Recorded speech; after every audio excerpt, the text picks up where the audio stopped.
اللہ الرحمن الرحیم۔ السلام علیکم ناظرین، کیا آپ جانتے ہیں کہ منگل اور بدھ کو گوشت کا ناغہ کیوں کیا جاتا ہے؟ اگر نہیں جانتے تو اصل حقیقت جانیے جو آپ پہلے سے نہیں جانتے۔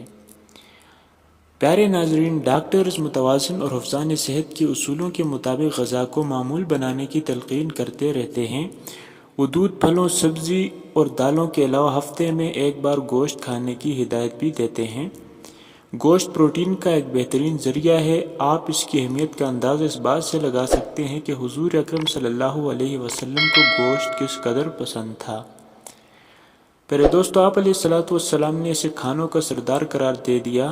حضرت ابو ہریرہ رضی اللہ تعالیٰ عنہ سے مروی ہے کہ حضور علیہ السلام نے فرمایا کہ گوشت کا سالن دنیا اور آخرت میں سب سالنوں کا سردار ہے، اور یہی وجہ ہے کہ معاشرے کے مختلف افراد اپنی حیثیت، استطاعت اور پسند کے مطابق مختلف جانوروں کے گوشت کو استعمال میں لاتے ہیں۔ لیکن ایک سوال یہ ہے کہ قصائی حضرات منگل اور بدھ کے دن گوشت کا ناغہ کیوں کرتے ہیں؟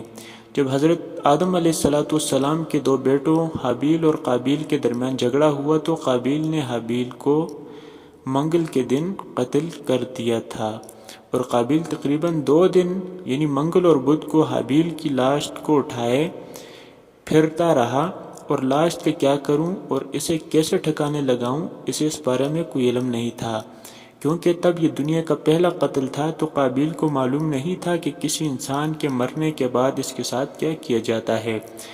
ناظرین، اسی مناسبت سے پاکستان میں کسی بھی جانور کو منگل اور بدھ کے دن ذبح کرنے سے پرہیز کیا جاتا ہے۔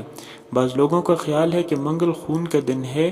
گوشت کے کاروبار سے منسلک لوگوں کے ہاں یہ وہم اتنا زور پکڑ گیا ہے کہ اسی وجہ سے گوشت کا ناغہ بھی اسی دن کیا جاتا ہے۔ اس کے علاوہ یہ بھی کہا جاتا ہے کہ عصر سے مغرب کے دوران گھر کی صفائی نہ کی جائے۔ اس کے پیچھے بھی ایک قدیم کہانی ہے۔ عرب کی ایک بڑھیا گھر کی صفائی کرتی، اور جب عصر کے درمیان حضور علیہ السلام اس بڑھیا کی گلی سے گزرتے تو کچرے کو آپ علیہ السلام کے اوپر پھینک دیتی، جس کی وجہ سے مسلم گھرانوں میں عصر اور مغرب کے درمیان صفائی کرنا اور کوڑا کرکٹ پھینکنا برا سمجھا جاتا ہے۔